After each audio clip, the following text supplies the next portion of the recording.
Bismillahirrahmanirrahim. Assalamualaikum warahmatullahi wabarakatuh.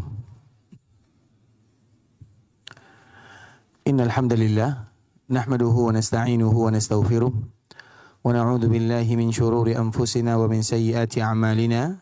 May yahdihillahu fala mudilla lahu wa man yudlil fala hadiya lahu.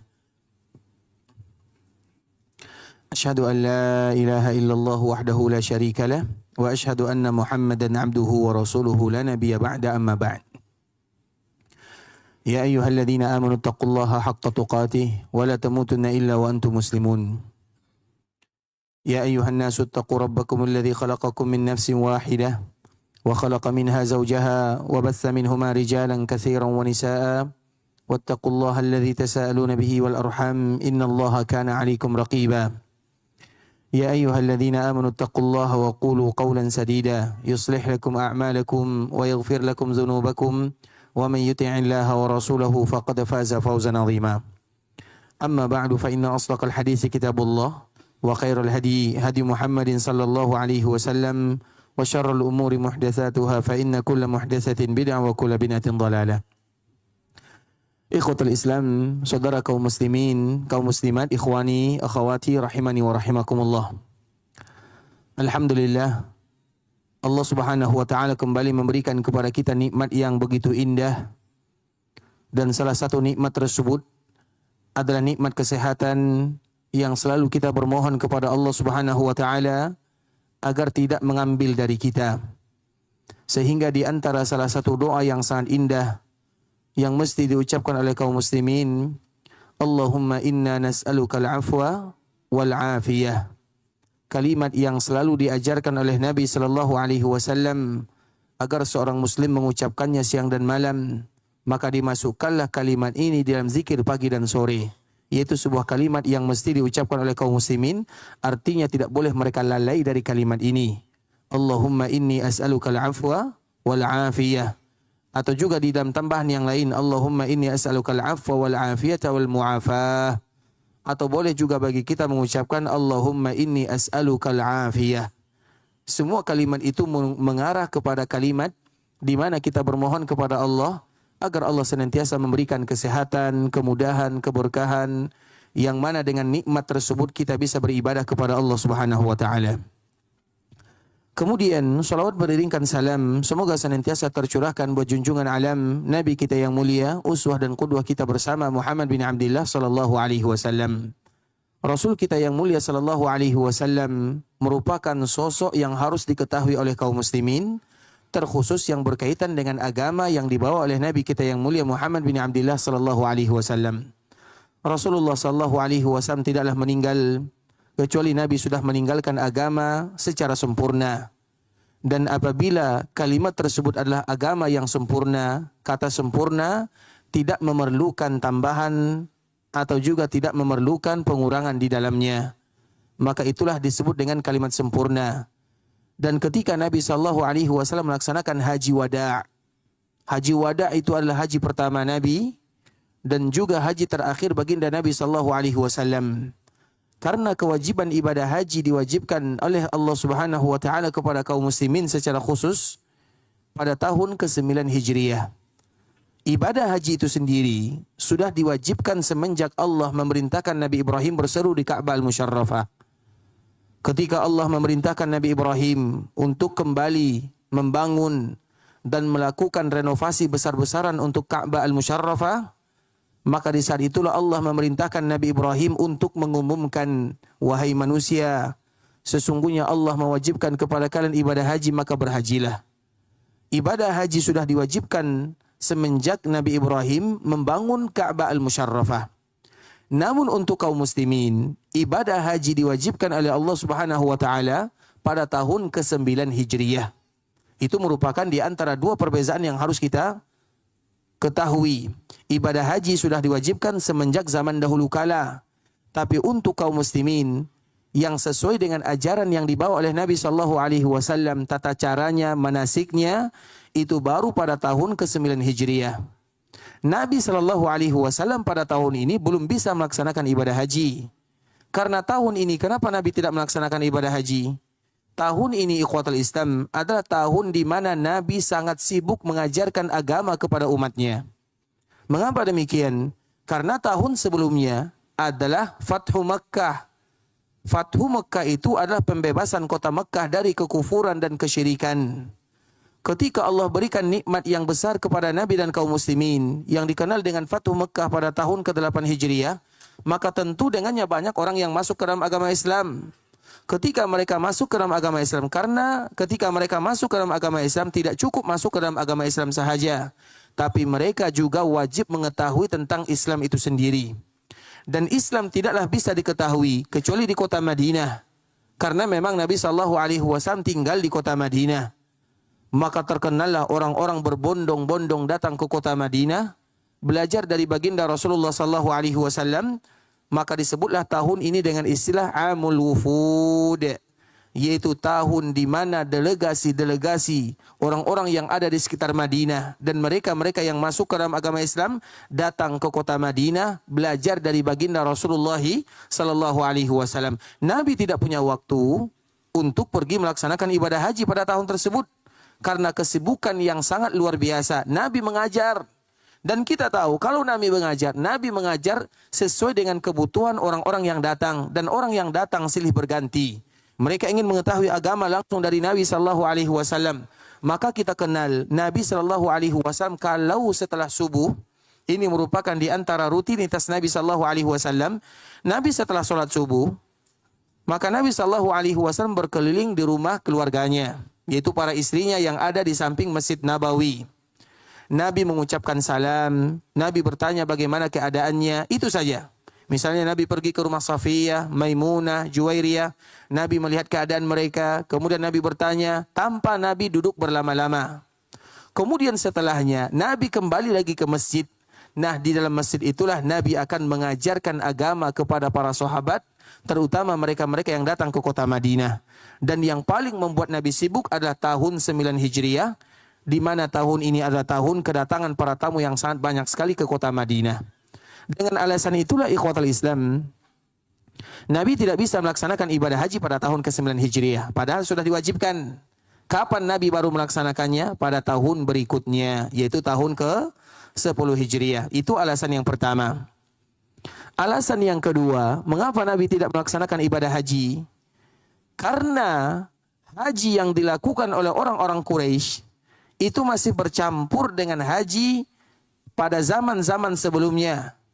Dan kita tahu dulu setiap ada orang yang tawaf, maka kebiasaan tawaf itu sulit untuk dihilangkan. Tawaf dalam keadaan tidak berpakaian, tawaf dalam keadaan bertepuk tangan, itu adalah tawafnya orang-orang jahiliyah.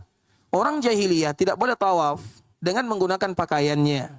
Kecuali penduduk Mekah, asli penduduk Mekah, maka mereka boleh tawaf dalam keadaan berpakaian. Kenapa demikian? Karena orang Mekah itu mengatakan, terutama orang-orang jahiliyah, kami orang Mekah ada orang yang suci, orang yang bersih, maka kami boleh tawaf dengan pakaian.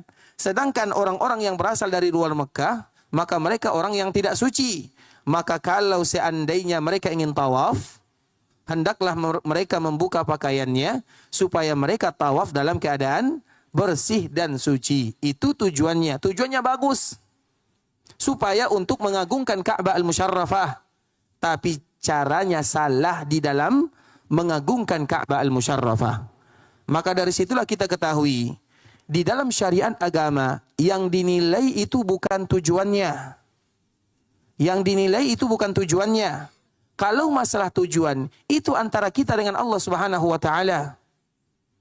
Tapi kita sebagai manusia biasa, yang kita nilai adalah amalan perkara yang zahir. Kita ulang lagi ikhwatul Islam, kita sebagai manusia muamalah antara satu dengan yang lainnya, yang dinilai itu adalah perkara yang zahir. Sedangkan masalah tujuan itu adalah masalah hati. Dan masalah hati tidak ada yang tahu kecuali antara dia dengan Allah Subhanahu wa Ta'ala. Banyak orang yang secara zahir mereka melakukan kesalahan, tapi dia berpahala di sisi Allah Subhanahu wa Ta'ala. Namun kita sebagai manusia tidak dituntut untuk melihat hatinya. Yang dituntut adalah melihat secara zahir saja. Bisa diketahui? Nah, dari situlah ikhwatul Islam keluar perkataan yang dikeluarkan yang disebutkan oleh Abdullah bin Mas'ud radhiyallahu taala anhu, "Kam min muridin lil khairi lam yusibuhu." Betapa banyak orang yang menginginkan kebaikan, tapi mereka tidak benar cara melakukan kebaikan. Kebaikannya ia dinilai pahala, tapi masalah hatinya itu dinilai oleh Allah Subhanahu wa taala. Tapi kita sebagai manusia biasa tidak bisa menilai hati orang. Kita hanya bisa menilai perkara secara zahir. Dan itulah undang-undang yang berlaku. Makanya masalah perasaan, masalah niat, itu tidak terlalu dilihat. Itu antara kita dengan Allah, bukan antara kita dengan manusia. Antara kita dengan manusia adalah amalan perbuatan. Paham sampai di sini? Kita contohkan misalnya. Bersin, apa yang kita ucapkan? Apa yang kita ucapkan? Alhamdulillah. Kalau seandainya kita mengucapkan, misalnya bersin, cin misalnya, bersin, Alhamdulillah, Allahu Akbar, la ilaha illallah, Muhammadur Rasulullah sallallahu alaihi wasallam. Boleh atau tidak? Hati-hati menjawab ya. Boleh atau tidak? Ini mulai berbeda para ulama di dalam masjid ini. Ada yang mengatakan boleh, ada yang mengatakan tidak. Boleh atau tidak? Boleh atau tidak? Yang mana betul? Taib, sekarang kita adu antara yang boleh dengan yang tidak. Boleh, taib. Kenapa boleh?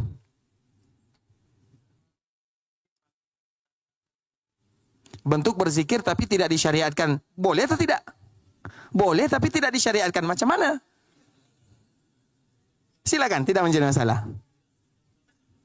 Tidak dicontohkan begitu, tapi boleh. Tapi boleh.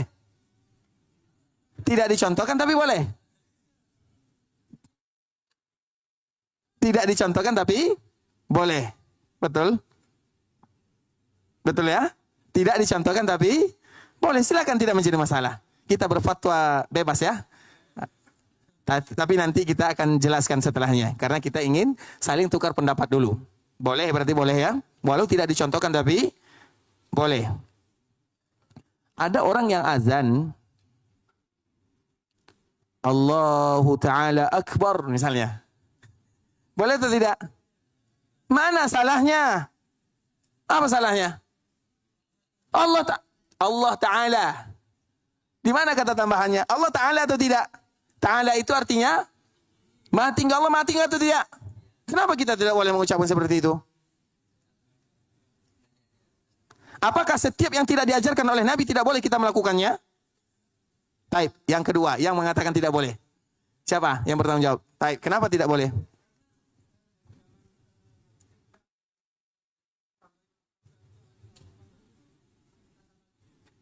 Kata Nabi atau kata siapa? Betul apa kata Nabi? Apakah Bapak sudah melihat perkataan Nabi semua? Kan itu pertanyaannya. Ini mohon maaf ya, kita masih berdialog ya. Karena ada orang yang bersin, dia mengucapkan Alhamdulillah wassalatu wassalamu ala Rasulillah. Boleh atau tidak? Nah, sekarang kita lihat. Di zaman Abdullah bin Umar radhiyallahu taala anhu, ini contoh ya agar kita tahu, kam min muridin lil khairi lam yusibhu. Banyak di antara kita yang menginginkan kebaikan, terutama masalah berzikir kepada Allah Subhanahu wa taala. Dan masalah zikir itu sebenarnya bebas ikhwatul Islam. Karena zikir itu ada yang muqayyad, ada yang terikat, ada yang zikir mutlak, ada zikir yang bebas. Di zaman Abdullah bin Umar, ada orang yang bersin, kemudian dia mengucapkan Alhamdulillah wassalatu wassalamu ala Rasulillah sallallahu alaihi wasallam. Maka dilihat oleh Abdullah bin Umar radhiyallahu taala anhu, wahai fulan, kita memuji Allah Subhanahu wa taala dan kita juga berselawat kepada Rasulullah sallallahu alaihi wasallam. Tapi kalau kita bersin, maka ucapannya adalah alhamdulillah walhamdulillahi ala kulli hal. Alhamdulillah walhamdulillahi ala kulli hal. Abdullah bin Umar menegur orang ini. Kita bersin, kita mengucapkan memuji Allah, dan kita juga berselawat kepada Nabi. Tapi setelah bersin, tidak boleh kita mengucapkan kalimat Alhamdulillah wassalatu wassalamu ala Rasulil, dan kita berselawat kepada Nabi. Bisa dipahami makna daripada hadis ini? Hadis ini merupakan barometer yang sangat luar biasa ikhwatul Islam. Siapa yang mengatakannya? Abdullah bin Umar radhiyallahu taala anhuma. Bukan berarti kita tidak boleh berselawat kepada Nabi. Bukan berarti kita tidak boleh berzikir dengan zikir yang lainnya. Tapi di dalam momen-momen tertentu, maka kita cukupkan dengan kalimat tertentu. Bukan berarti tidak boleh melakukannya di tempat yang lain, tapi di tempat ini jangan dulu. Makanya alhamdulillah wassalatu wassalamu ala Rasulillah. Di mana salahnya? Tidak ada salahnya. Tapi salahnya ketika kita mengucapkan pas setiap kali kita bersin. Kemudian kita menambah kalimat ini. Apakah dengan kita mengatakan tidak boleh mengucapkan lafaz ini, tiba-tiba kita mengatakan, oh orang ini melarang orang berselawat kepada Nabi. Apakah seperti itu istimbatnya? Apakah seperti itu pengertiannya? Seperti itu atau tidak? Tidak. Orang yang mengatakan, oh orang ini melarang orang berselawat kepada Nabi, itu adalah pengertian dan istimbat orang-orang yang baperan, kalau bahasa kitanya. Terlalu menggunakan perasaan. Paham ya? Bukan berarti tidak boleh mengucapkan selawat kepada Nabi. Kita wajib berselawat kepada Nabi. Tapi kalau setelah bersin, momennya adalah alhamdulillah, walhamdulillahi ala kulli hal, bukan alhamdulillah wassalatu wassalamu ala Rasulillah sallallahu alaihi wasallam. Maka itu juga yang terjadi kepada Abdullah bin Mas'ud radhiyallahu taala anhu. Abdullah bin Mas'ud ini ikhwatul Islam memiliki sebuah kalimat yang sangat indah. Kam min muridin lil khairi lam yusibuhu. Betapa banyak orang yang menginginkan kebaikan tapi mereka tidak tepat dalam melakukan kebaikan tersebut. Maka dibawakan oleh Imam Ibnu Khuzaimah atau Imam Ad-Darimi rahimahumullahu taala di dalam hadis yang sangat indah, yaitu hadis yang sangat panjang dari Abu Musa Al-Asy'ari radhiyallahu taala anhu. Abu Musa Al-Asy'ari, begitu juga dengan Abdullah bin Mas'ud, mereka adalah orang-orang yang meninggalkan Madinah menuju sebuah daerah yang bernama Al-Kufah. Mereka meninggalkan Madinah kemudian berdakwah di Kufah. Dan dari hasil dakwah Abdullah bin Mas'ud inilah lahir salah seorang ulama yang terkemuka. Namanya adalah Imam Nu'man bin Thabit radhiyallahu rahimahullahu ta'ala. Siapa Nu'man bin Thabit? Imam Abu Hanifah rahimahullahu ta'ala.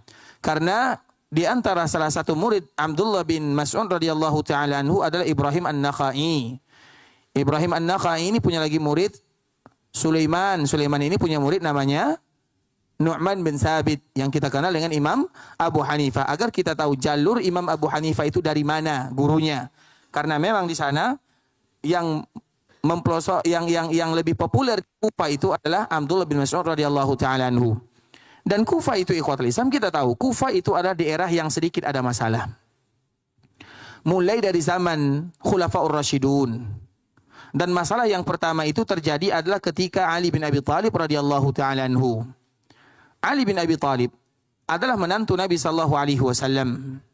Ketika beliau yang memimpin kaum muslimin, maka banyak orang yang tidak suka akan kepemimpinannya. Dan bukan hanya sekedar tidak suka, tapi mereka melakukan tindakan-tindakan yang anarkis. Dan salah satunya dari sana. Makanya kita kenal Ali bin Abi Thalib, dia tidak lagi menjadikan Madinah sebagai ibu kota, tapi menjadikan Kufah sebagai ibu kota kaum muslimin. Kemudian pada akhirnya Ali bin Abi Thalib ini meninggal di Kufah karena dibunuh di sana. Dan memang wafatnya Ali bin Abi Thalib ini juga karena ketentuan Allah Subhanahu wa taala, dan memang Nabi sudah menyebutkannya jauh-jauh hari karena para khulafaur rasyidun tidaklah mereka wafat kecuali sudah disebutkan oleh Nabi. Seperti misalnya Abu Bakar As-Siddiq disebutkan oleh Nabi dia dalam keadaan lemah. Lemah maknanya dia memimpin kaum muslimin hanya 2 tahun saja dalam waktu yang singkat.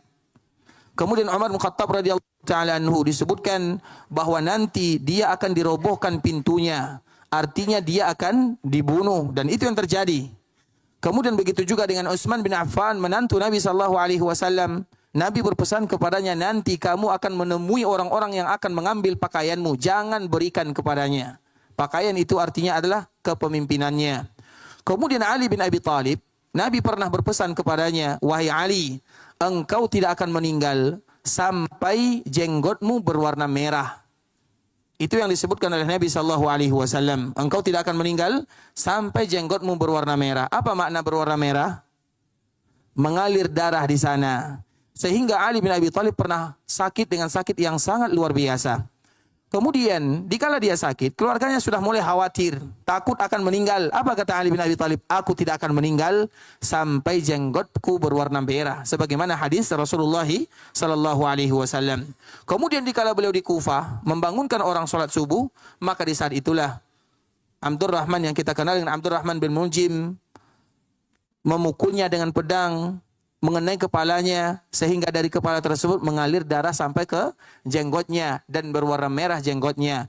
Di saat itulah Ali bin Abi Thalib mengetahui itulah waktu-waktu yang aku senantiasa menantinya, sesuai dengan kabar yang disebutkan oleh baginda Rasulullah sallallahu alaihi wasallam. Makanya di sana itu ikhwatul Islam, itu daerah yang dulu ada masalah sedikit. Dan ingat, kalau daerahnya ada masalah bukan berarti orangnya ada masalah. Bukan berarti orangnya harus ada masalah. Bisa dipahami? Daerahnya ada masalah bukan berarti orangnya harus ada masalah. Sebagaimana kalau daerahnya dipuji bukan berarti orangnya terpuji. Karena bagaimanapun yang membuat kita dekat dengan Allah karena iman dan takwa. Sama dengan apa yang disebutkan oleh Salman Al-Farisi. Salman Al-Farisi dinukilkan oleh Imam Malik rahimahullahu ta'ala dalam kitab Al-Muwatta. Innal arda la tuqaddisu ahada wa innama yuqaddisul insanu amalah. Sesungguhnya suatu tempat tidak akan pernah mensucikan seseorang. Dan yang mensucikan seseorang adalah karena amalannya.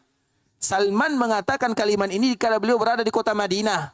Artinya walau kita berada di kota Madinah, tapi kalau kita tidak beribadah, kita tidak akan menjadi suci. Apa maknanya? Tempat yang mulia tidak akan membuat kita secara otomatis menjadi mulia kecuali dengan iman dan takwa. Kebalikannya, tempat yang mungkin tidak mulia, atau tempat yang bisa jadi tidak diberikan rekomendasi, atau tidak didoakan oleh baginda Nabi yang mulia. Karena Nabi pernah berdoa. Apa doa Nabi? Allahumma barik lana fi syamina, wa barik lana fi yamanina. Ya Allah, berikan keberkahan terhadap daerah Syam kami. Berikan keberkahan terhadap daerah Yaman kami. Tiba-tiba ada orang yang berasal dari sini mengatakan, ya Rasulullah, wa fi Iraqina. Berikan juga keberkahan terhadap daerah Irak kami. Nabi SAW kembali mendoakan Syam dan Yaman. Syam kita tahu. Makanya ada di Makkah itu namanya Rukun Syami. Rukun Syami itu adalah rukun yang mengarah kepada daerah Syam. Dan Syam itu mencakup semuanya. Disebut dengan Syam diambil dari kata-kata tasya'um. Kemudian, wa barik lana fi yamanina. Ya Allah, berikan keberkahan kepada kami terhadap daerah Yaman kami. Makanya di Ka'bah juga ada yang namanya Rukun Yamani yang mengarah ke daerah Yaman. Dan daerah Yaman itu di belakang Taif semuanya disebut dengan daerah Yaman. Bukan Yaman sekarang. Yaman sekarang adalah bagian daripadanya. Bisa dipahami ya? Yaman sekarang bagian daripadanya. Tapi Yaman itu semuanya adalah daerah di belakang Taif. Taif, Mekah, Taif. Kemudian di belakangnya semuanya disebut dengan Yaman. Maka disebut dengan Rukun Yamani. Nah, semua daerah ini didoakan oleh Nabi SAW. Maka tiba-tiba ada yang berasal dari Irak mengatakan, wa fi Iraqina. Ya Rasulullah, doakan juga daerah Irak kami. Maka Nabi tidak mendoakannya. Dan Nabi mengatakan nanti akan muncul tanduk syaitan. Artinya ikhwatul Islam, apakah dengan hadis Nabi SAW kita mengatakan bahwa orang-orang yang ada di sana mereka jahat? Tidak boleh kita mengatakan seperti itu. Begitu juga kalau seandainya Nabi mendoakan kebaikan kepada orang-orang Syam. Apakah semua orang-orang Syam baik? Apakah semua orang-orang Yaman demikian keadaannya? Tidak. Itu Nabi hanya menyebutkan tempatnya. Sedangkan orangnya dikembalikan kepada iman dan takwa. Maka kita kembalikan kepada hadis Salman Al-Farisi. Innal arda la tuqaddisu ahada. Wa innama yuqaddisul insanu amalah. Sesungguhnya suatu tempat tidak akan menjadikan orang suci atau bersih atau kotor. Tidak. Tapi yang tergantung itu tergantung kepada amalan dan perbuatannya. Sehingga kita harus adil di dalam menilai. Jelas sampai di sini ya? Baik. Kemudian ikhwatul Islam. Salah satunya adalah Ali bin Abi Thalib radhiyallahu ta'ala anhu. Ali meninggal di sana. Begitu juga dengan keluarga Ali bin Abi Thalib. Anaknya Husain misalnya juga meninggal di daerah tersebut. Dan itu semua ulah mereka ikhwatul Islam. Makanya Hasan. Kan ada Hasan, ada Husain, cucu Nabi SAW. Ada berapa cucu Nabi SAW? Berapa cucu Nabi? 2 atau 3? Siapa yang jawab tadi itu? Maju. Sepertinya suara anak kecil. Sini nak, Masya Allah. Sini nak, Masya Allah. Masya Allah. Ini kayaknya keberaniannya mengalahkan kita semua nih. Masya Allah, Allah membarik. Taib, nak, siapa namanya? Suara. Berapa hafalannya? Baru 2. 2 apa? 2 juz atau 2 surat? 2 surat. Surat apa? Surat Anas. Coba baca. Bismillahirrahmanirrahim. Qul huwallahu Tidak apa-apa. Qul huwallahu ahad, Allahus samad, lam yalid wa lam yulad wa lam yakul lahu kufuwan ahad. Masya Allah. Silakan, nak. Masya Allah. Ini hadiahnya ya. Masya Allah. Sehat ya? Masya Allah. Bilang sama abinya jawabannya salah ya. Taib. Yang penting ya, Masya Allah. Yang penting maju dulu. Berapa cucu Nabi Sallallahu Alaihi Wasallam? Berapa? 3. Yang lain? 2. Ada lagi yang tambah? Berapa cucu Nabi? Kita membahas bahagia dengan sunnah Nabi Sallallahu Alaihi Wasallam. Dan di antara salah satu sunnah Nabi adalah keluarganya. Di antara salah satu sunnah Nabi adalah keluarganya. Karena memang Nabi Sallallahu Alaihi Wasallam berpesan kepada umatnya, wa ahli baiti wa itrati, jaga keluargaku. Dan di antara bentuk kita menjaga keluarga Nabi, bagaimana kita ingin menjaga keluarga Nabi? Harus kita tahu dulu siapa yang akan kita jaga. Paham maksudnya? Bagaimana mungkin kita menjaga sesuatu yang kita tidak tahu apa yang kita jaga? Tentunya kita bertanya, bagaimana cara kita menjaga keluarga Nabi? Menjaga itu tidak mesti melindungi. Bisa jadi menjaga kehormatannya, menjaga wibawahnya, menjaga sejarahnya. Itu adalah bagian daripada menjaga keluarga Nabi Sallallahu Alaihi Wasallam. Nah, pertanyaan pertama yang paling penting, berapa cucu Nabi?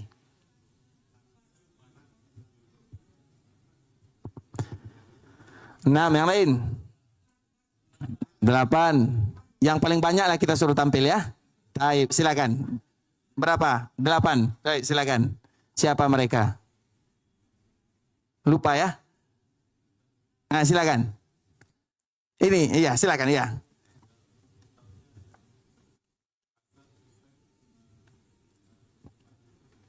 Umayyah. Yang 7 lupa.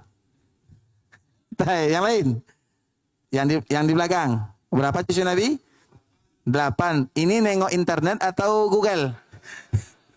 Tak, bacakan. Tidak menjadi masalah. Ali, Umamah, Abdullah, Hasan, Hussein, Muhsin, Zainab, Ummu Kulsum. 7? 8 ya? Taib. Karena nengok Google pertanyaannya ditambah. Taib. Pertanyaannya, siapa ibu dan ayah mereka masing-masing? Iya kan? Nengok Google kan? Siapa ibu dan ayah mereka?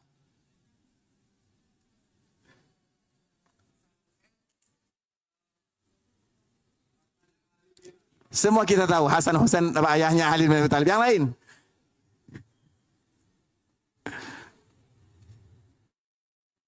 Nggak kebaca di Google ya? Bisa? Ngaku? Siapa ayah mereka dan ibu mereka? Karena ini masih berkaitan dengan keluarga Nabi Sallallahu Alaihi Wasallam. Kita tidak pergi kemana-mana. Baik. Pindah ke yang lain? Boleh? Kita minta izin dulu ya. Boleh pindah ke yang lain? Pertanyaannya boleh dilemparkan kepada yang lain? Boleh, silakan. Siapa tadi yang jawab? Ada? Berapa keluarga Nabi? Ini adalah bagian daripada sunnah Nabi Sallallahu Alaihi Wasallam. Dan salah satu yang ditinggalkan oleh Nabi kepada kita bersama adalah keluarga Nabi itu sendiri. Perhatikan baik-baik ikhwatul Islam. Yang pertama, putri Nabi bernama Zainab. Suaminya adalah Abul As. Suaminya adalah Abul As. Anaknya ada 2. Artinya cucu Nabi. Yang pertama adalah Ali. Dan yang kedua adalah Umamah. Yang pertama adalah Ali. Dan yang kedua adalah Umamah. Dari putri Nabi yang pertama bernama Zainab. Yang suaminya adalah Abul As. Keponakannya Khadijah. Artinya anak Khadijah menikah dengan keponakan Khadijah. Ini bagian sunnah Nabi Sallallahu Alaihi Wasallam semuanya. Kemudian ikhwatul Islam, yang kedua, putri Nabi yang kedua bernama Ruqayyah. Sebelumnya kami mohon maaf ya, mungkin bisa kita agak maju ke depan sedikit untuk memberikan ruang kepada, mohon maaf ya, barakallahu fiik, mungkin kita bisa maju sedikit untuk bisa memberikan ruang kepada kawan-kawan kita yang baru datang. Barakallahu fiikum.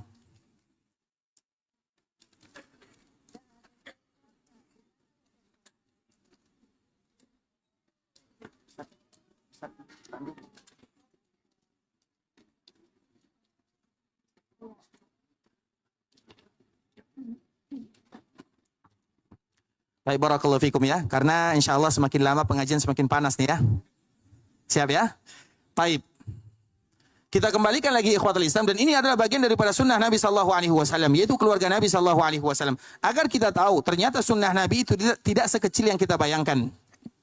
Yang pertama, putri Nabi SAW bernama Zainab. Suaminya adalah Abul As. Zainab putrinya Khadijah.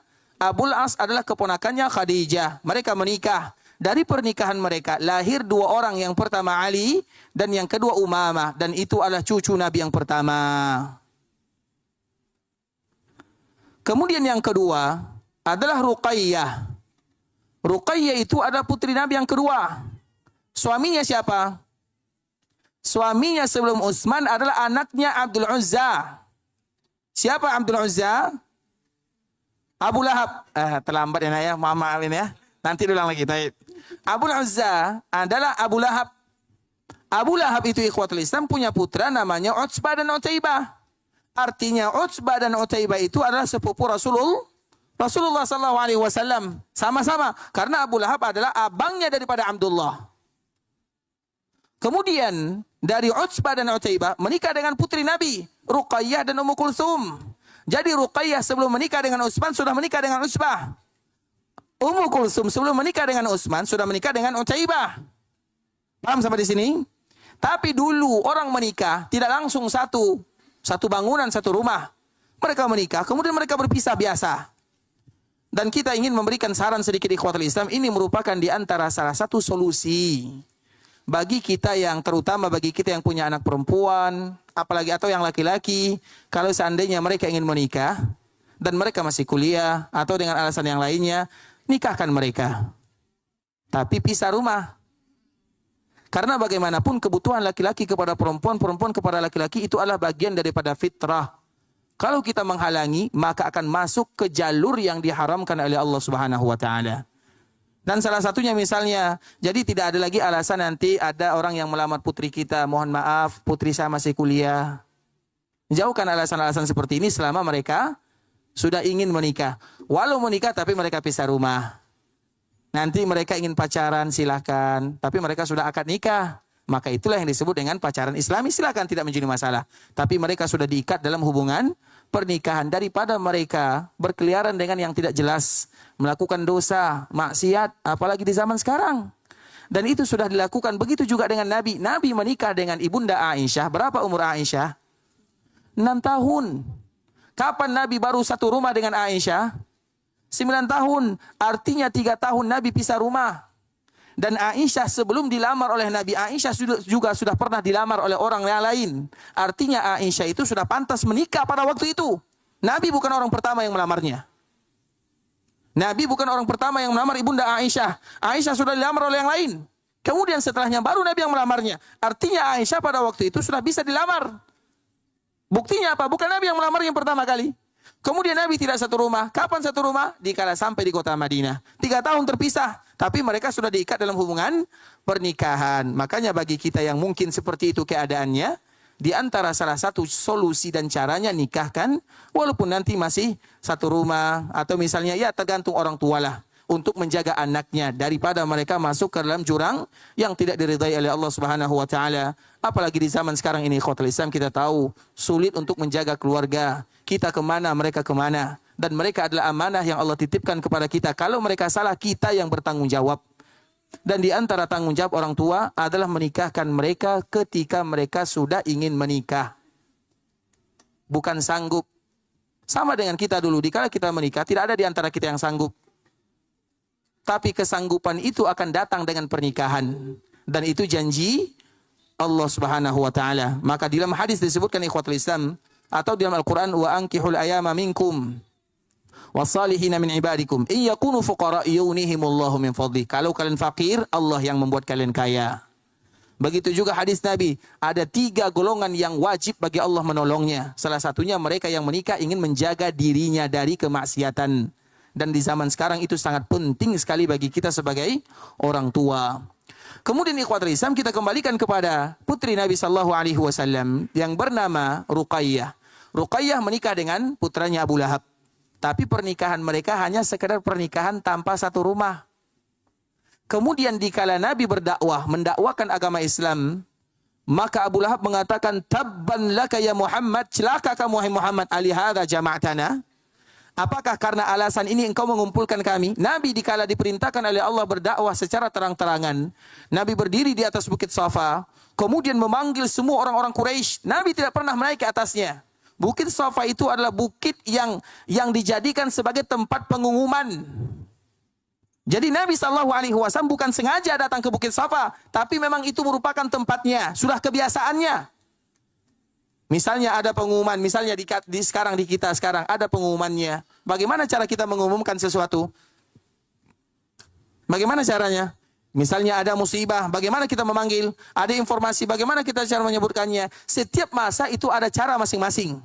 Di masa jahiliyah, kalau ada pengumuman penting, maka mereka akan mencari Bukit Safa. Bukit Safa itu tempat menyampaikan pengumuman. Kemudian dikala Nabi diperintahkan untuk berdakwah secara terang-terangan, maka Nabi juga melakukan perkara yang sama. Hanya saja Nabi tidak merobek bajunya. Karena biasanya orang jahiliyah, kalau mereka ingin menyampaikan pengumuman penting, dirobek bajunya, ditaburkan pasir di atas kepalanya.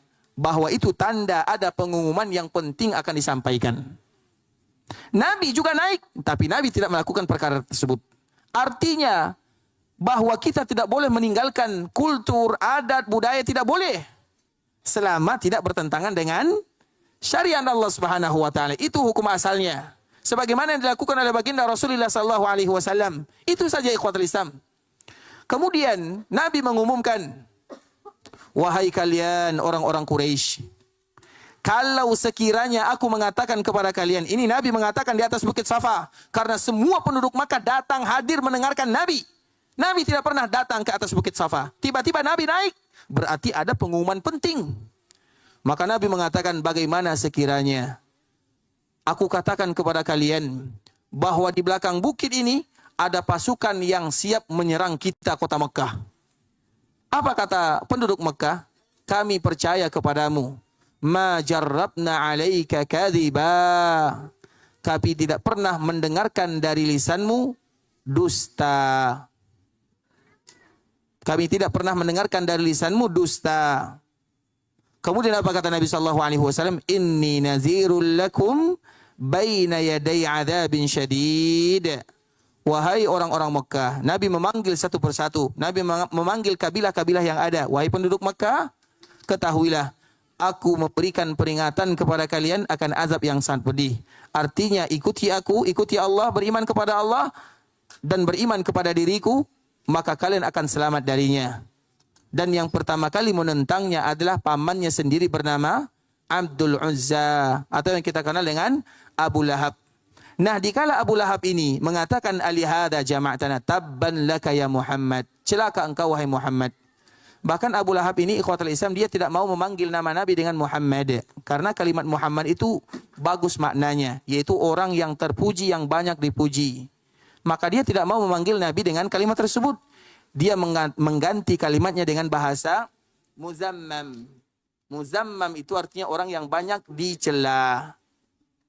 Jadi dia tidak mengatakan tabban laka ya Muhammad, tidak, tabban laka ya muzammam.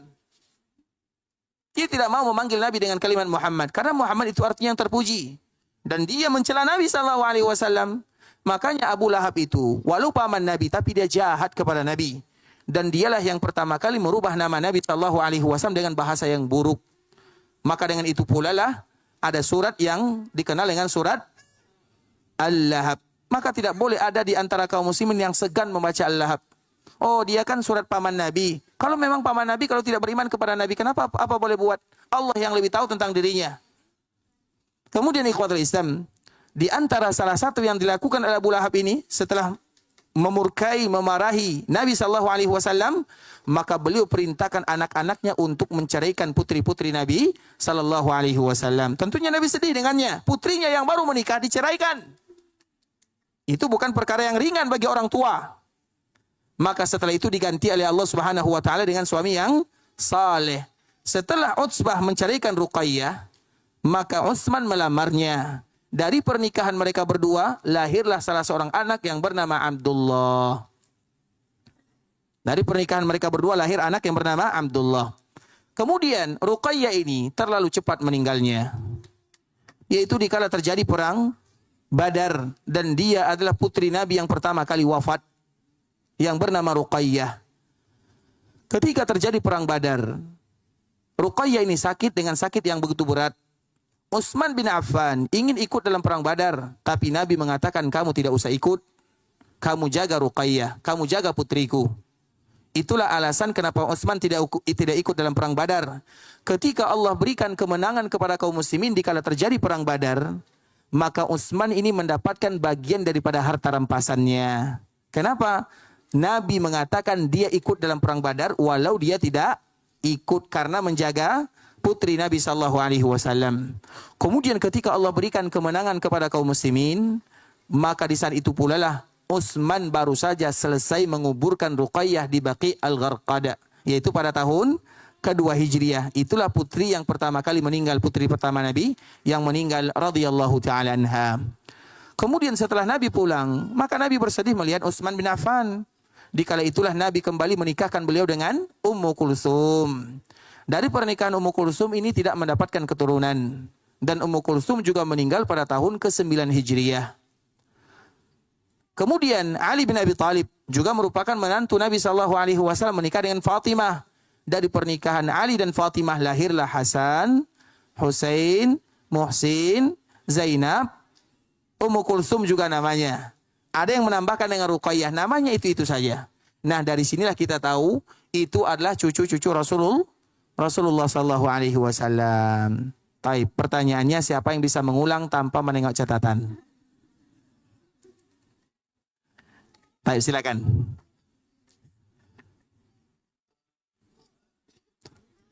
Mohon maaf ya, bisa maju ke depan supaya manfaatnya lebih untuk kita bersama. Barakallahu fikum.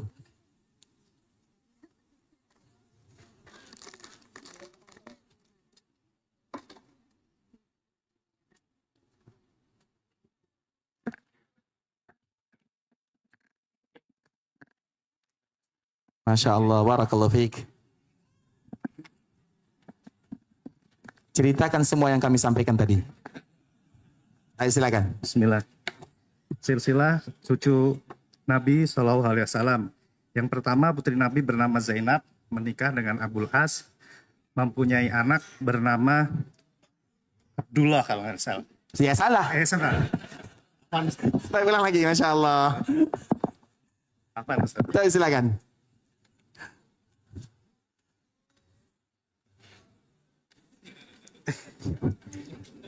Ternyata tidak mudah jadi ustadz ya. Saya ulang lagi. Grogi nih Ustaz.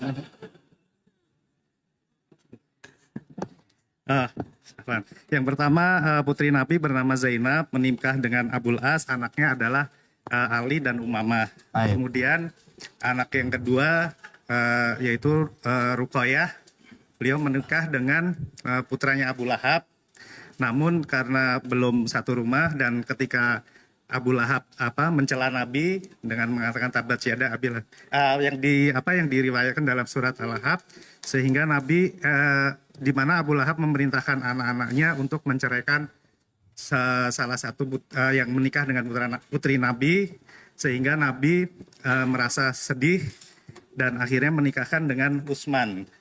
Di mana dengan Utsman lahirlah cucu Nabi yang bernama Abdullah. Kemudian Nabi ketika Utsman ingin berperang ke perang Badar, di mana ketika Ruqayyah sakit, Nabi memerintahkan untuk menjaga Ruqayyah, dan kemudian ketika dalam selesai peperangan ternyata Ruqayyah meninggal, sehingga Nabi merasa sedih dengan Utsman, kemudian menikahkannya dengan Ummu Kulsum dan tidak ada keturunannya. Kemudian putri Nabi yang selanjutnya yaitu Fatimah menikah dengan Ali, ada anak yaitu Ali, Hasan dan Husain. Cucu yang dari Utsman dan Utsman dan Ruqayyah tadi namanya Abdullah, Ustaz. Baik, Abdullah. Dari Ali dan Fatimah Ada Hasan dan Husain. Hasan, Husain, Umar, Utsman. baik, Ali. Ulang lagi, fokus. Ulang lagi. Ya, baik. Sekarang dari Ali dan Fatimah radhiyallahu taala anha. Siapa putrinya? Putra-putrinya Hasan, Husain, Umar, Utsman. Baik. Lupa ya. Hasan, Husain, Muhsin. Kemudian Zainab. Kemudian Ummu Kulsum. Masya Allah. Mohon maaf ya. Karena kawan-kawan sudah ketawa. Nah, ini hadiahnya. Masya Allah. Semoga bermanfaat ya.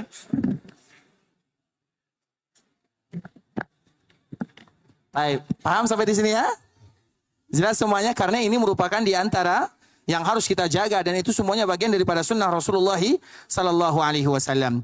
Tapi ikhwatul Islam, sekarang kita kembalikan kepada hadis yang tadi kita bacakan, yaitu hadis yang berkaitan dengan berzikir kepada Allah Subhanahu wa taala. Hadis yang dibawakan oleh Abdullah bin Mas'ud radhiyallahu taala anhu dari Abu Musa al-Asy'ari radhiyallahu taala anhu. Abu Musa al-Asy'ari tinggal di Kufah, dan tadi kita menyebutkan cucu Nabi atau Ali bin Abi Thalib juga tinggal di Kufah.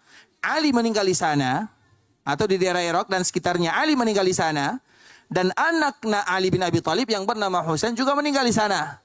Dan yang menyebabkan mereka meninggal di sana adalah orang-orang yang ada di sana.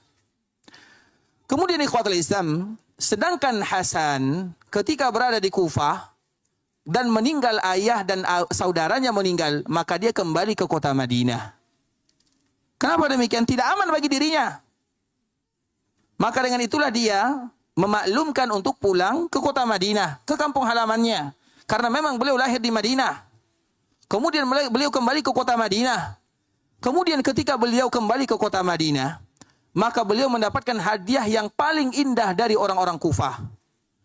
Beliau menaiki ontanya, kemudian ingin melakukan safar ke kota Madinah. Tiba-tiba datang sebagian orang Kufah membawa pisau yang ya satu jengkal lah, ditusuknya di paha Hasan bin Ali bin Abi Thalib. Kemudian tentunya terjatuh. Hasan itu hadiahnya adalah tusukan di pahanya. Kemudian barulah beliau meninggalkan kota Kufah. Saking bencinya orang Kufah kepada cucu Nabi sallallahu alaihi wasallam, cucu Nabi.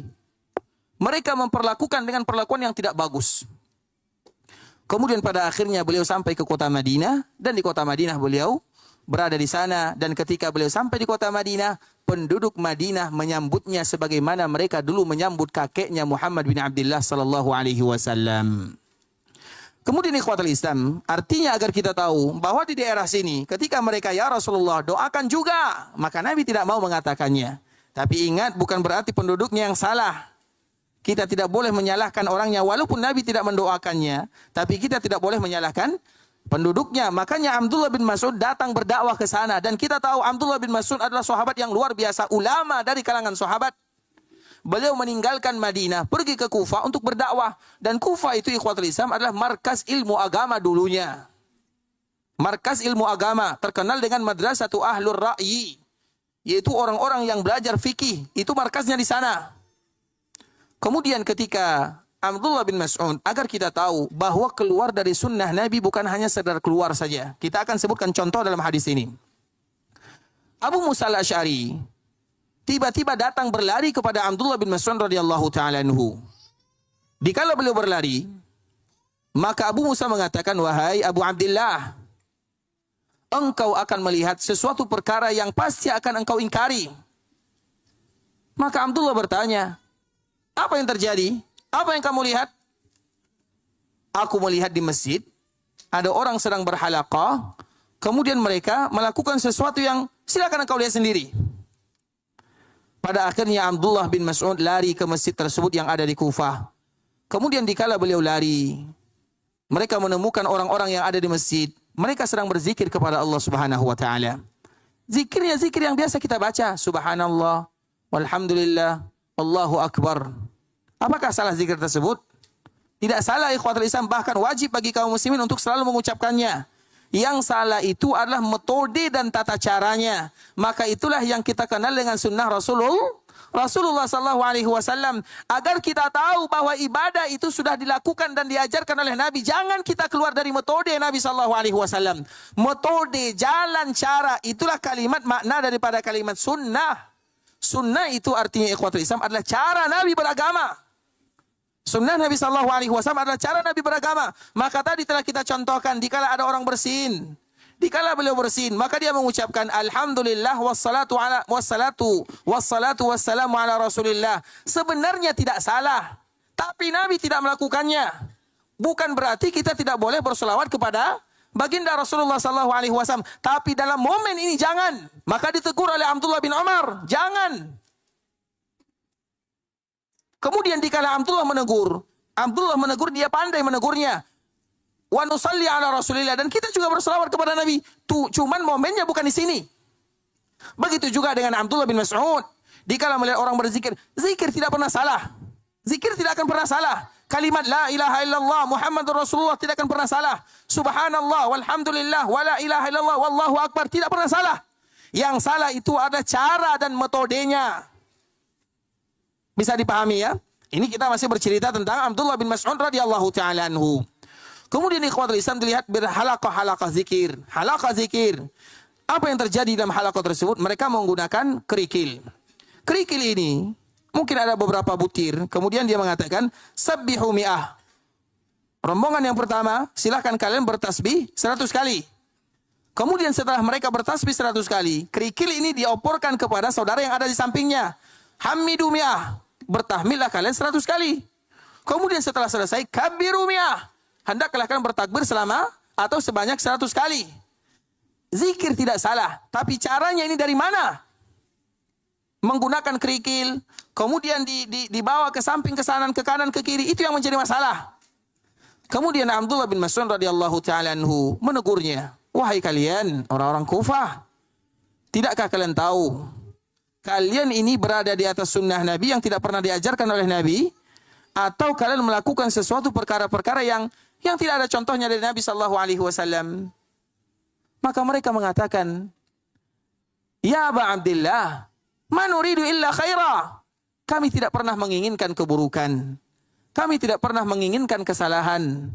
Kami hanya menginginkan kebaikan. Kami hanya ingin berzikir kepada Allah. Dan semua orang mengatakan yang demikian ikhwatul Islam. Semua kita ingin beribadah kepada Allah Azza wa Jal. Namun dikala mereka mengatakan kalimat tersebut, di saat itulah Abdullah bin Mas'ud mengatakan, kam min muridin lil khairi lam yusibhu. Betapa banyak orang yang menginginkan kebaikan, tapi tidak benar cara di dalam melakukan kebaikan tersebut. Itu saja. Bukan takbir yang salah, bukan tahmid yang salah, bukan tahlil yang salah, tidak ada yang salah. Yang salah itu hanya metode kita, caranya. Makanya kita selalu mencontohkan ikhwatul Islam. Contoh yang mungkin diketahui oleh kaum muslimin, yang sering kita mendengarkannya dari salah seorang ulama dari kalangan tabi'in. Dari kalangan tabi'in ada dua nama yang harus kita hafal. Yang pertama Sa'id bin Musayyib atau bin Musayyab, dan yang kedua Uwais bin Murad Al-Qarni, atau yang kita kenal dengan Uwais Al-Qarni. Karena mereka berdua adalah pemimpinnya tabi'in. Mereka berdua adalah pemimpinnya tabi'in. Hanya saja jalurnya berbeza. Kalau seandainya kita berbicara tentang Sa'id bin Musayyib, itu jalurnya dari kalangan ulama. Kalau Uwais Al-Qarni, jalurnya orang yang rajin beribadah, yang mendapatkan keridhaan Allah Subhanahu wa taala. Makanya dua ini merupakan pemimpinnya tabi'in. Yang satu yang bagian ulamanya, yang satu bagian ibadahnya. Kalau Sa'id bin Musayyib itu adalah menantunya Abu Hurairah. Kalau Uwais Al-Qarni, dia hidup sezaman dengan Nabi. Hanya saja dia tidak berjumpa dengan Nabi karena berbakti kepada ibunya. Sehingga Nabi mengatakan kepada Umar, wahai Umar, kalau engkau bertemu dengan salah seorang yang bernama Uwais, dia dulu pernah terkena penyakit kusta, dan Allah berikan kesembuhan kepadanya, kecuali salah satu titik yang ada di badannya sebesar logam. Maka kalau kamu menemukannya, mintalah agar dia mendoakan dirimu. Dia hidup di zaman Nabi, tapi tidak bertemu dengan Nabi karena berbakti kepada orang tuanya. Kemudian dikala dia pergi melaksanakan ibadah, maka Umar berjumpa. Dan Umar menyampaikan pesan Nabi SAW. Dari sinilah para ulama mengatakan bahwa yang paling mulia dari kalangan tabi'in, yang pertama dari kalangan ulamanya adalah Sa'id bin Musayyib. Dari kalangan ahli ibadahnya adalah Uwais Al-Qarni. Uwais bin Murad Al-Qarni, dari Murad Al-Qarni. Kemudian ada salah satu cerita dari Uwais dari Sa'id bin Musayyib rahimahullahu ta'ala. Ketika dia masuk masjid, melaksanakan salat sunnah fajar. Kemudian dia melihat, ada yang menyebutkan orang tersebut melakukan salat sunat fajar. Dan salat sunat fajar itu hanya 2 rakaat sahaja, tidak lebih daripada itu.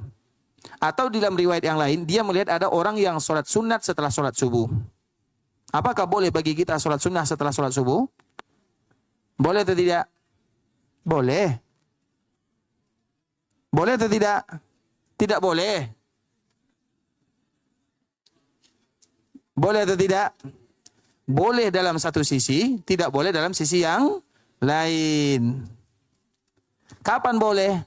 Bagi mereka terbiasa sholat sunat fajar, namun suatu ketika terlambat sholat subuhnya.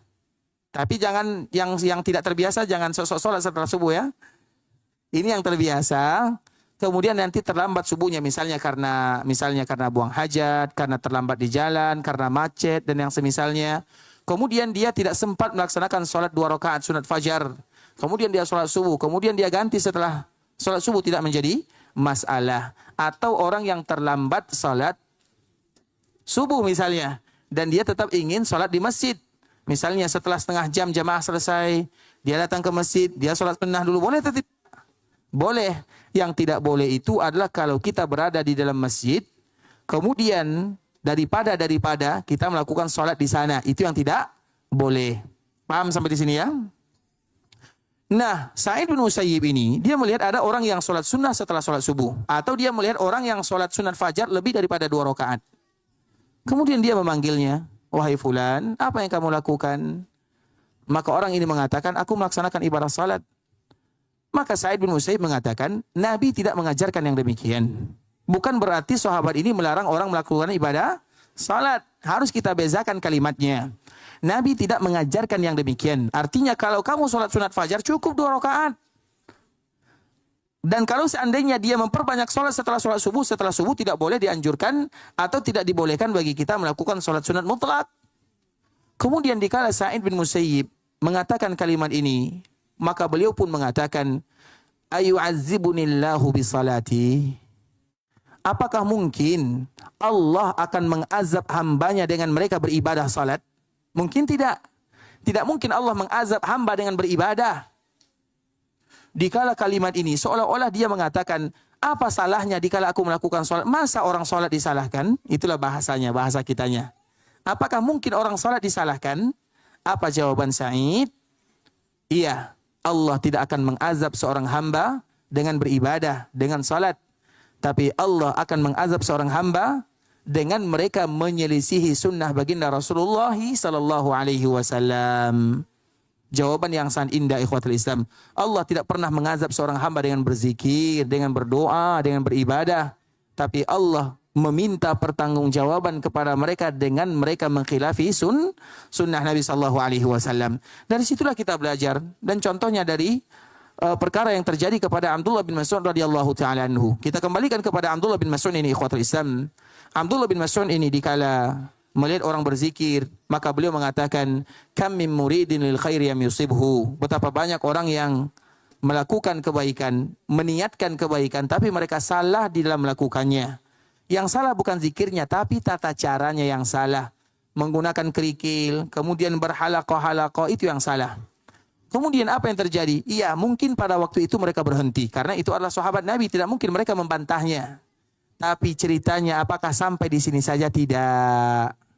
Agar kita tahu, keluar dari sunnah Nabi pasti akan memberikan pengaruh negatif dalam kehidupan. Maka setelah ini ikhwatal Islam, karena Abdullah bin Mas'ud itu keluar dari Kufah, keluar dari Madinah menuju Kufah, itu di zaman kepemimpinan Ali bin Abi Thalib. Dan kepemimpinan Ali bin Abi Thalib itu terlalu banyak masalah-masalah yang dihadapi oleh kaum muslimin. Dan salah satu masalahnya adalah masalah orang-orang Khawarij. Khawarij itu diambil dari kata-kata kharaja. Kharaja itu artinya keluar.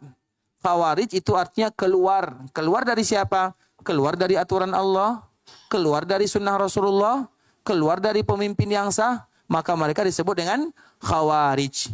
Dan orang Khawarij itu adalah orang yang mudah mengatakan salah kepada kaum muslimin dikala mereka melakukan dosa, dengan mereka mudah menyalahkan orang lain, maka mereka juga mudah mengkufurkan orang lain.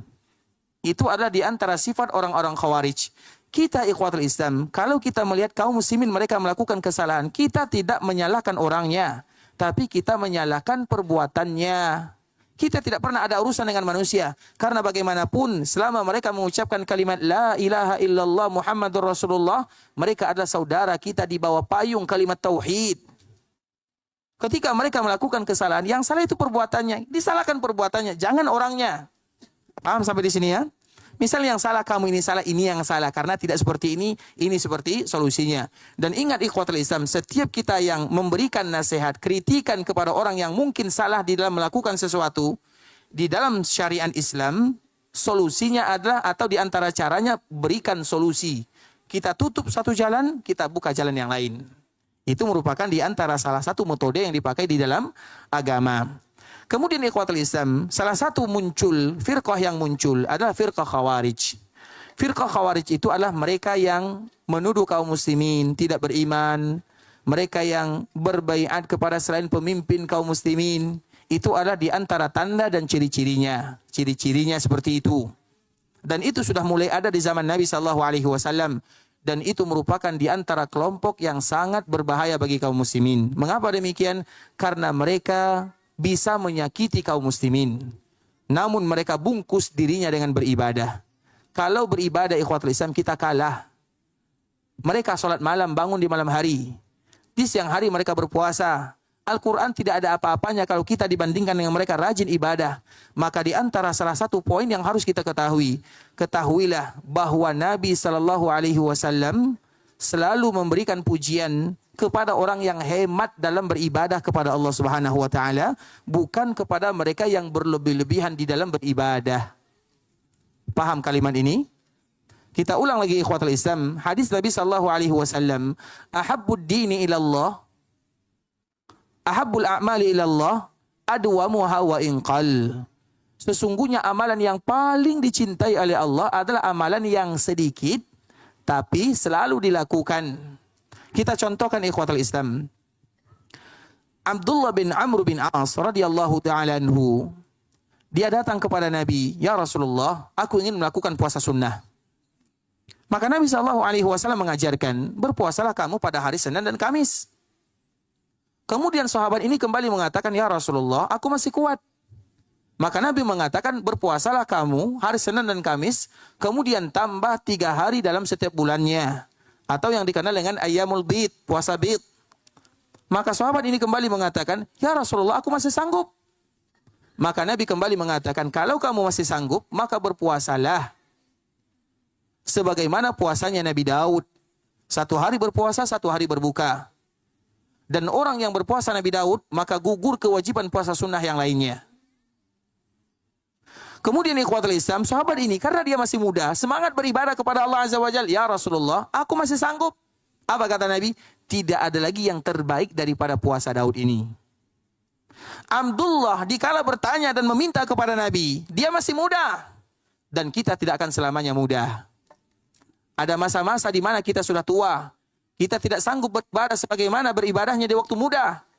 Kemudian dikala Abdullah ini sudah tua, Abdullah bin Amr bin As sudah tua, maka beliau mengatakan, alangkah dulu aku mengambil keringanan yang disampaikan oleh Rasulullah SAW. Apa yang disebut oleh Nabi? Cukup bagimu berpuasa Senin Kamis 3 hari dalam setiap bulan, maka kamu dihitung sebagai orang yang berpuasa sepanjang tahun. Itu merupakan keringanan dari Nabi. Tapi Abdullah mengatakan, aku masih kuat. Maka Nabi mengatakan berpuasalah sebagaimana puasanya Nabi Daud. Berpuasa Nabi Daud itu iya mudah bagi kita melakukan sekarang. Tapi kalau kita sudah tua, itu kawan kita sudah obat-obatan. Mau berpuasa harus minum obat 5 buah atau 5 butir misalnya. Sulit di ikhwatul Islam. Makanya Abdullah ini mengatakan, alangkah indahnya dulu aku mengambil keringanan dari Nabi Sallallahu Alaihi Wasallam. Artinya dalam agama itu tidak dipuji orang yang banyak melakukan ibadah. Tapi yang dipuji adalah mereka yang selalu beribadah kepada Allah walau sedikit. Maka dari situlah orang yang berilmu di dalam beribadah, walau ibadahnya sedikit, maka mereka mendapatkan pahala yang lebih banyak dibandingkan dengan yang beribadah tanpa dilandaskan dengan aturan yang jelas. Oleh karena itulah ikhwatul Islam, di dalam agama tidak dipuji orang yang banyak ibadahnya. Seperti misalnya hadis Abu Darda. Abu Darda ini ikhwatul Islam dipersaudarakan oleh Nabi Sallallahu Alaihi Wasallam juga dengan Abdullah bin Umar. Ketika mereka dipersaudarakan, tiba-tiba Abdullah ini mereka atau ingin menjenguk saudaranya. Mana saudara saya yang dipersaudarakan oleh Nabi Sallallahu Alaihi Wasallam? Kemudian dikala dilihat, tidak ditemukan Abu Darda di rumah. Yang ditemukan adalah Ummu Darda. Ummu Darda ini ketika Abdullah melihatnya, penampilannya penampilan yang tidak terurus. Maka Abdullah ini sebagai seorang saudara daripada suaminya mengatakan, wahai Ummu Darda, kenapa penampilanmu seperti ini? Apa jawaban Ummu Darda? Saudaramu tidak lagi membutuhkan diriku. Saudaramu tidak lagi membutuhkan diriku. Kenapa? Karena dia sibuk beribadah kepada Allah. Di malam hari bergadang untuk sujud. Di siang hari berpuasa mengharapkan ampunan Allah Azza wa Jal. Dia tidak lagi melihat diriku. Dia tidak lagi butuh kepada dunia. Maka di saat itulah apa yang dilakukan oleh Abdullah? Dia sengaja ingin tidur di rumah Abu Darda. Melihat bagaimana ibadah yang dilakukan oleh Abu Darda. Kemudian ikhwatul Islam, maka dia tidur bersama Abu Darda. Dikala dia tidur, Abu Darda sebagaimana biasanya. Dia bangun, awal-awal malam dia sudah bangun. Kemudian dia salat, ditarik tangannya oleh Abdullah. Jangan dulu salat, tidur dulu. Kemudian Abu Darda tidur. Kemudian bangun lagi, tidur dulu kata Abdullah. Kalau kita tidak disuruh tidur, sudah tidur ya. Coba bayangkan bagaimana sahabat Nabi Sallallahu Alaihi Wasallam. Kemudian bangun lagi, tidur dulu. Sampai sepertiga malam terakhir. Apa kata Abdullah? Silahkan kamu bangun. Ini waktunya. Kemudian keesokan harinya, beliau menawarkan makanan kepada saudaranya. Dikala ditawarkan makan, apa kata Abdullah? Saya tidak akan makan sampai kamu yang makan. Saya tidak akan makan sampai kamu yang makan. Dia dalam keadaan berpuasa. Tentunya Abu Darda ini merasa kesal kepada saudaranya. Karena dia harus makan, harus membatalkan puasanya. Kalau tidak dia batalkan, saudaranya tidak mau makan. Kemudian pada akhirnya, dia datang mengadu kepada Nabi. Dia mengadu kepada Nabi, ya Rasulullah, Abdullah melakukan ini dan ini. Apa kata Nabi Sallallahu Alaihi Wasallam? Benar saudaramu.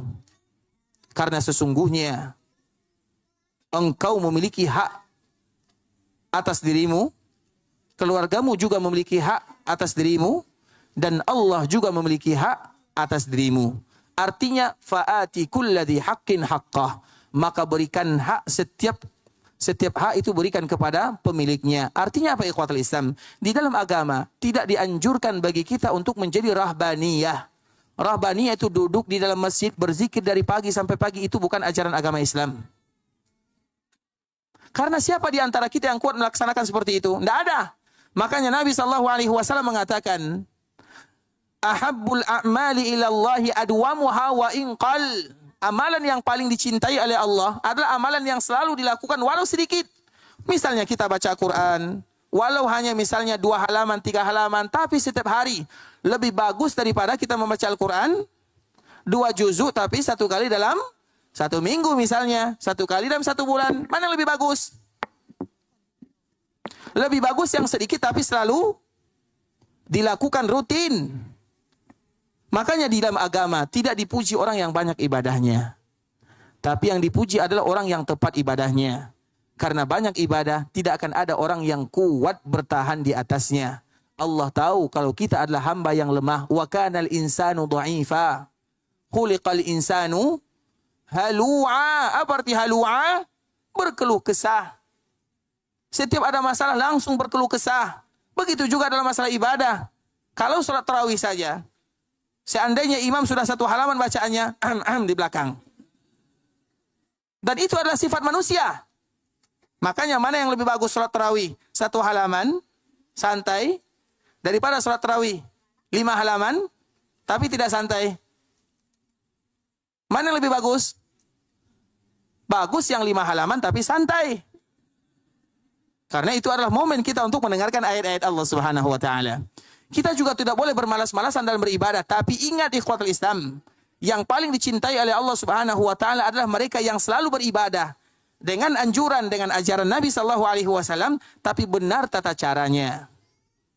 Nah, itulah yang diinginkan dengan sunnah baginda Rasulullah sallallahu alaihi wasallam. Karena efek daripada mereka yang keluar, sebagaimana contoh terjadi kepada zaman Abdullah bin Mas'ud radhiyallahu taala anhu. Ketika Abdullah bin Mas'ud ini menegurnya, apa yang terjadi? Maka keluarlah orang-orang Khawarij. Kemudian orang-orang Khawarij ini, mereka punya cerita yang panjang sekali. Orang Khawarij itu adalah ahli ibadah, rajin baca Quran, rajin berpuasa, mukanya sudah pucat karena beribadah kepada Allah. Tapi mereka disebutkan oleh Nabi sallallahu alaihi wasallam, yamrukuna minad-din kama yamrukus sahmu minar ramiyah. Mereka keluar dari agama, dari metode baginda Nabi yang mulia, sebagaimana anak panah keluar dari busurnya. Yaqtuluna ahlal Islam wa yada'una ahlal awsan. Yang mereka cari, yang mereka incar itu adalah kaum muslimin. Mereka salahkan fulan, mereka kafirkan fulan, itu adalah di antara sifat orang-orang Khawarij. Dan orang Khawarij ini ikhwatul Islam sangat berkembang di zaman Ali bin Abi Thalib radhiyallahu taala anhu. Maka Ali memeranginya.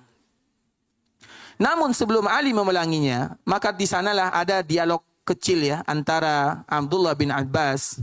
Abdullah bin Abbas itu, Abdullah bin Abbas ingin bertanya kepada orang-orang Khawarij. Khawarij itu artinya mereka tidak suka kepada kepemimpinan Ali. Padahal mereka adalah ahli ibadah, tapi mereka tidak suka kepada kepemimpinan Ali. Maka Ali tentunya tidak bisa membiarkan daerah, negara dalam keadaan kacau. Maka terpaksa dia harus memerangi orang-orang Khawarij.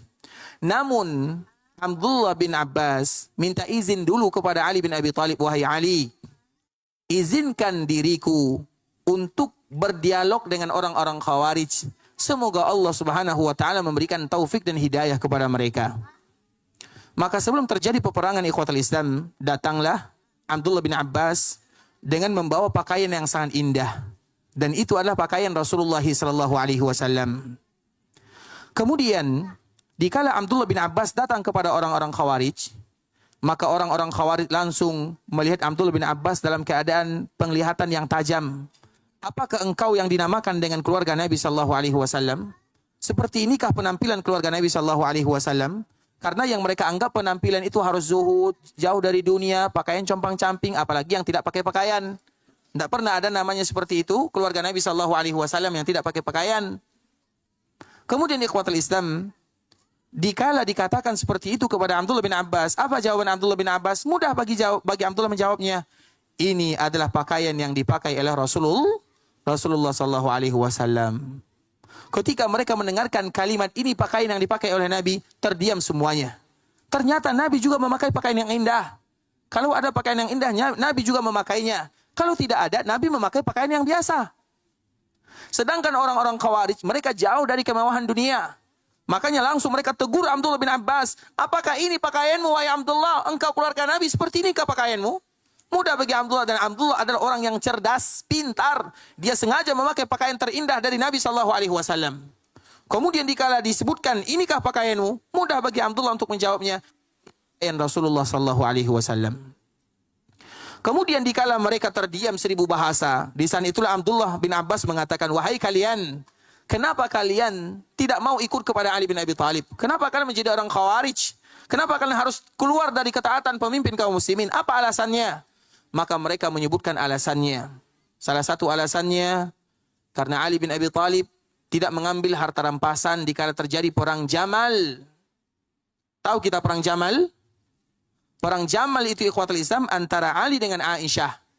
Ada masalah di sana. Kita tidak boleh membahas peperangan ini dengan tujuan untuk menuduh salah satunya.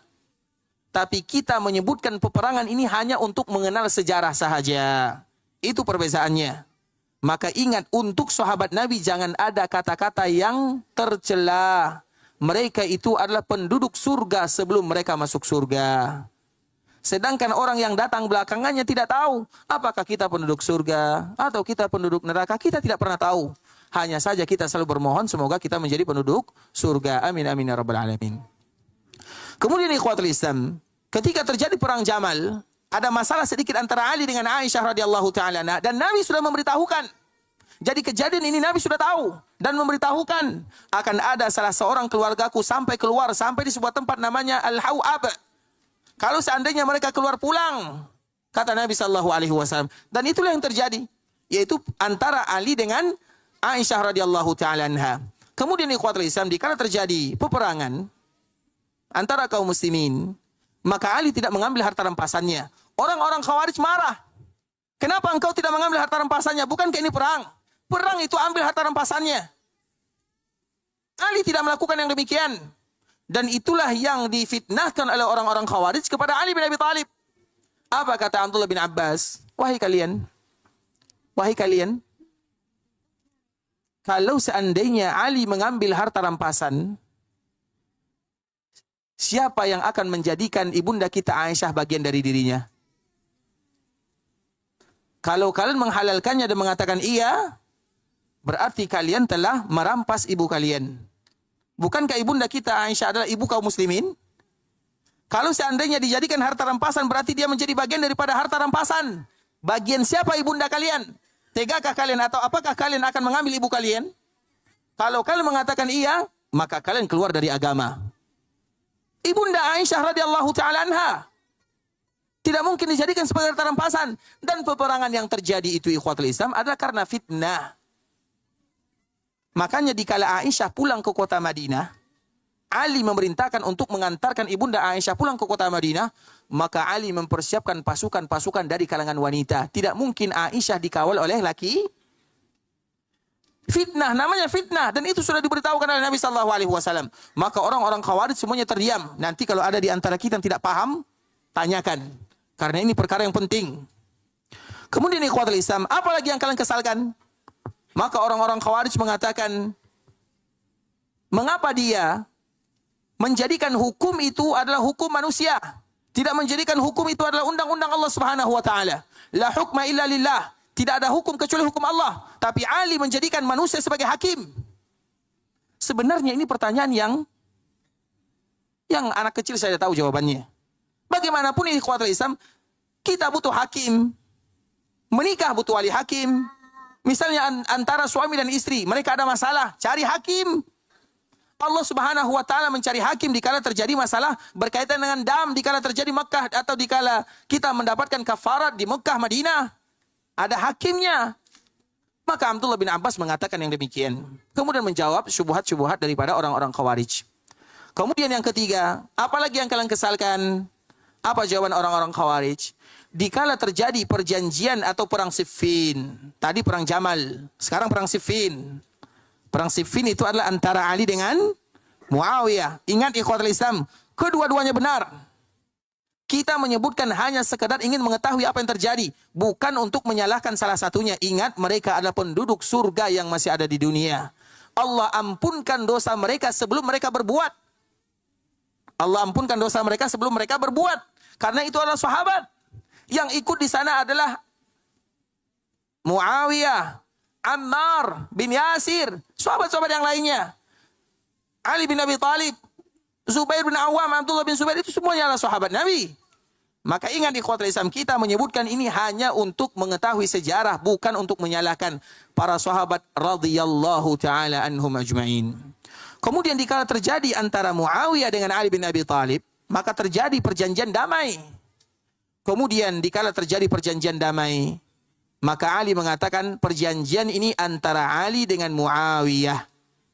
Ali tidak menuliskan kalimat antara Amirul Mukminin Ali bin Abi Thalib dengan Muawiyah, tinggal kalimat Amirul Mukmininnya.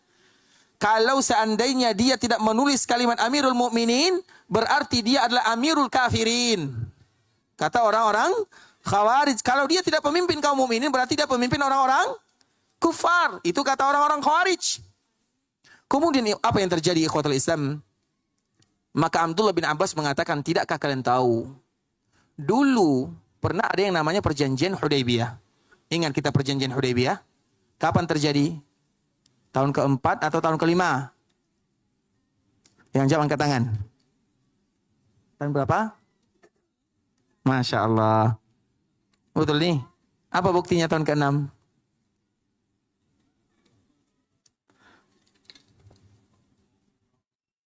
Waktu mau umrah ini sebelum diwajibkan. Masya Allah, dua-duanya betul ya. Masya Allah, silahkan silakan satu bagi satu-satu ya. Masya Allah, warakallahu fiik, satu ke sana ya. Taib syakarallahu lakum hafidhakumullah. Perjanjian Hudaybiyah ini ikhwatul Islam, yaitu pada tahun ke-6 Hijriah antara Nabi dengan Suhail namanya. Kita kenal dengan Suhail bin Amr. Kenal atau tidak? Kenal atau tidak? Ini adalah oratornya, khutabanya Arab. Khutabah itu artinya adalah orang yang paling bagus di dalam berbicara. Dan dia memiliki cerita yang sangat indah. Diceritakan atau nanti diceritakan? Kalau sekarang nggak selesai cerita kita nih. Sekarang atau nanti aja lah ya. Nanti ingatkan. Taib. Ada namanya Amru bin Suhail atau Suhail bin Amr. Terjadi perjanjian antara Nabi dengan Suhail. Karena Suhail ini wakil daripada orang-orang musyrikun. Kemudian ditulis antara Muhammadun Rasulullah dan Suhail bin Amr. Dilihat oleh Suhail. Hapus bahasa Rasulullah ini, hapus. Kalau kami meyakini kamu Rasulullah, kami tidak akan memerangimu. Hapus kalimat Rasulullah. Maka Ali yang menulisnya. Apa kata Ali? Saya tidak mau menghapusnya. Apa kata Nabi? Mana kalimat Rasulullah? Karena Nabi tidak pandai baca tulis. Mana yang tulisannya Rasulullah? Nabi yang menghapusnya. Ali tidak mau. Nabi walaupun dihapus Rasulullah, jadi Muhammad dan Suhail. Nabi tetap adalah seorang Nabi. Nabi tetap seorang Rasul. Begitu juga Ali bin Abi Thalib dengan Muawiyah. Walau dihapus kalimat Amirul Mukminin, Ali tetap menjadi Amirul Mukminin. Tapi ini demi kemaslahatan. Dikala Abdullah bin Abbas menjawabnya, maka tersadarlah ribuan orang-orang Khawarij. Tinggal beberapa orang saja, mungkin 4.000 atau 5.000. Karena dari belasan ribu jumlahnya. Dikala Abdullah bin Abbas ini memberikan jawaban terhadap syubhat yang ada di hatinya, yang ada di akalnya, banyak di antara mereka yang keluar. Maka itulah gunanya ilmu ikhwatul Islam. Syubhat kalau sudah masuk sulit keluarnya. Maka di antara supaya syubhat tidak masuk, jangan pernah mendengarkan syubhat, syahwat itu dua hal yang bisa membuat kita jauh dari agama, dari Allah Azza wa Jal. Sulit bagi kita beragama. Syubhat dan syahwat. Biasanya syahwat berkaitan dengan dunia, fitnah dunia. Biasanya syubhat berkaitan dengan fitnah agama. Maka hati-hati di sana. Bermohon kepada Allah Subhanahu wa taala. Kemudian ikhwatul Islam, dikala selesai banyak orang yang kembali kepada barisan Ali. Dan yang tersisa betul-betul orang yang membangkang sahaja. 4.000, 5.000 orang lah. Maka setelah itu terjadilah peperangan. Disebut dengan perang Nahrawan. Dikala terjadi perang Nahrawan, semua orang-orang Khawarij ini meninggal. Kecuali mungkin bisa dihitung dengan jari. Coba bayangkan. Saking beratnya peperangan ini. Kemudian dikala meninggal, orang-orang yang ada di Nahrawan ini, orang-orang Khawarij yang mengkufurkan kaum muslimin, yang memberontak kepada Ali bin Abi Thalib, apa yang terjadi?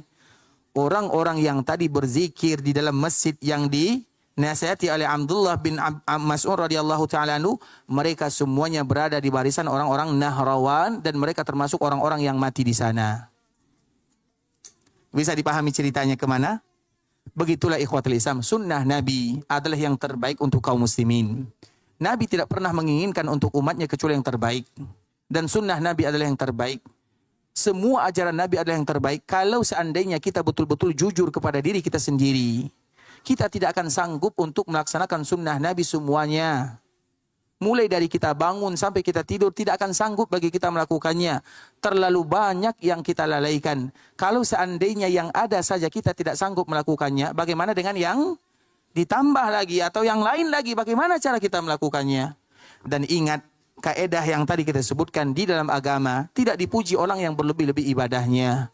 Tapi yang dipuji adalah mereka yang jelas ibadahnya, walau sedikit, tapi selalu beribadah kepada Allah Subhanahu wa taala. Ikhwatul Islam, saudara kaum muslimin, kaum muslimat, ikhwani akhwati rahimani wa rahimakumullah. Ini mungkin sedikit rangkaian tentang masalah bahagia dengan sunnah Nabi sallallahu alaihi wasallam, dan semua yang kita sampaikan itu baru kulit-kulitnya saja ya. Nah, isinya nanti baca sendiri atau pelajari sendiri, atau nanti semoga Allah mudahkan lagi kita melanjutkan pada tahun-tahun berikutnya biiznillah taala. Sekarang kita akan mungkin membaca sedikit tentang masalah tanya jawab.